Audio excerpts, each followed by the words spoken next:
Hello மக்களே! நம்ம இன்னைக்கு பார்க்க போற படம் காந்தா. காந்தா மகாதேவன்கிற நடிகர பற்றிய கதை.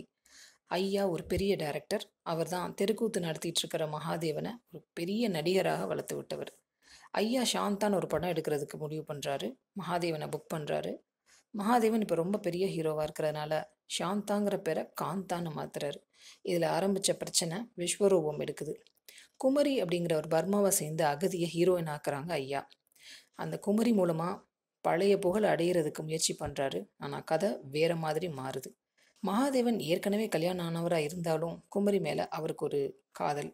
இந்த பிரச்சனைகளுக்கு நடுவுல ஒரு கிரைம் நடக்குது. அந்த கிரைமை இன்வெஸ்டிகேட் பண்றதுக்கு இன்ஸ்பெக்டர் தேவராஜ் வராரு. அவருக்கு ஃபீனிக்ஸ்னு ஒரு பட்டப்பேரும் இருக்கு. அந்த கிரைம் நடக்க காரணம் யாருங்கிறத கண்டுபிடிச்சாரா? தப்பு செஞ்சவங்களுக்கு தண்டனை கிடைச்சிச்சா? காந்தா படம் என்ன ஆச்சு? அதை எடுத்தாங்களா எடுக்கலையா? அப்படிங்கிறது தான் மீதி கதை. துல்கர் சல்மான் பட்டைய கிளப்பியிருக்காருன்னு தான் சொல்லணும். என்ன பெர்ஃபார்மன்ஸ், என்ன ஒரு பாடி லாங்குவேஜ். ஏற்கனவே நம்ம நடிகர் திலகம்ல பழைய காலத்து கெட்டப்பில் பார்த்துருக்கோம் அவரை. அப்பயே அசந்து போனோம்.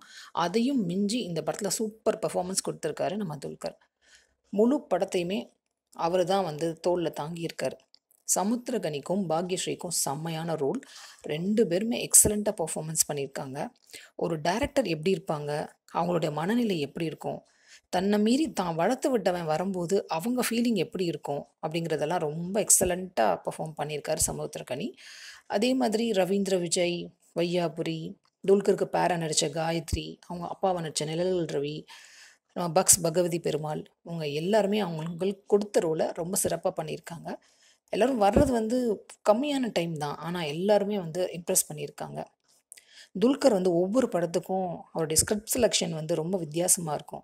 லக்கி பாஸ்கர் ஆகட்டும், நடிகர் திலகம் ஆகட்டும், சீதாராமம் ஆகட்டும், ஒவ்வொரு படமுமே வந்து வித்தியாசமான ஸ்டோரி செலெக்ஷன், வித்தியாசமான நடிப்பு. துல்கர் இந்த விஷயத்தில் அடிச்சுக்கிறதுக்கு ஆளே கிடையாது. படத்தில் வந்து இன்னொரு ப்ளஸ்ன்னு சொல்லணும்னா பேக்ரவுண்ட் மியூசிக் ரொம்ப நல்லா வந்திருக்கு. ஜேக்ஸ் பிஜாய் ரொம்ப சூப்பராக போட்டிருக்காரு.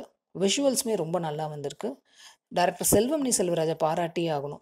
ஸ்க்ரீன் ப்ளே வந்து கொஞ்சம் ஸ்லோவாக தான் போகுது. ஆனால் எந்த இடத்துலையுமே நம்ம அது போர் அடிக்குதுன்னே சொல்ல முடியாமல் இன்ட்ரெஸ்டிங்காக சீன்ஸ் வச்சு ரொம்ப நல்லா கொண்டு போயிருக்காரு. அதே மாதிரி ராணாவுடைய இன்வெஸ்டிகேஷன் சீன்ஸ்லாம் ரொம்ப சூப்பராக இருக்குது. என்னதான் ராணாவுடைய கேரக்டர் வந்து ஒரு ரொட்டீன் போலீஸ் ரோலாக இருந்தாலுமே அதை ராணா அவருடைய ஸ்டைலை மாற்றி ரொம்ப அழகாக பண்ணியிருக்காரு. அந்த கேரக்டரை எழுதின விதமும் ரொம்ப நல்லா இருந்துச்சு. ஒவ்வொரு கேரக்டர்லேயும் அந்தந்த ஆர்டிஸ்ட் வந்து கரெக்டாக ஃபிட் ஆயிருந்தாங்க. இவங்களுக்கு பதிலாக வேறவங்கள போட்டிருக்கலாமோ அப்படிங்கிற சொல்கிற மாதிரி ஒருத்தர் கூட இல்லை. எல்லாருமே ரொம்ப அழகாக பெர்ஃபார்ம் பண்ணியிருந்தாங்க. அதேமாதிரி ஆர்ட் டைரக்டர் அவங்கள பாராட்டியே ஆகணும். 1950s எப்படி இருக்குமோ பொருளாகட்டும், இடங்களாகட்டும், அது அப்படி தத்ரூபமாக அந்த 1950s நம்ம கண்ணுக்கு முன்னாடி கொண்டு வந்து அந்த காலத்தில் படத்தில் என்னென்ன ப்ராப்பர்ட்டிஸ்லாம் யூஸ் பண்ணியிருப்பாங்களோ அதே மாதிரி யூஸ் பண்ணி ரொம்ப நல்லா பண்ணியிருந்தாங்க செட் ஒர்க் எல்லாம். பிஜிஎம் மட்டும்தான் ஜேக்ஸ் பிஜாய். சாங்ஸ் வந்து ஜான் சந்தர். எல்லா சாங்ஸுமே ஓரளவுக்கு கேட்குற மாதிரி தான் இருக்குது. ஒரு ஆக்டருடைய கிரேட்னஸ் காட்டுறதுக்கும், ஒரு நார்மலான மனுஷன் அவனுக்குள்ளே இருக்கிற பொறாமை, தான் எங்கே எப்படி இருக்கணும் அப்படின்னு நினைக்கிற ஒரு பெண்ணுடைய கனவு, இந்த எல்லா விஷயத்தையும் இணைக்கிற பாலம் தான் காந்தா. போட்டி, பொறாமை, அளவுக்கு மீறிய ஆசை, துக்கம், பிரிவு, இது எல்லாமே வந்து ரொம்ப அழகாக இந்த படம் வெளிப்படுத்தியிருக்கு. எல்லாருக்கும் இந்த படம் பிடிக்குமான்னு கேட்டால் தெரியாது.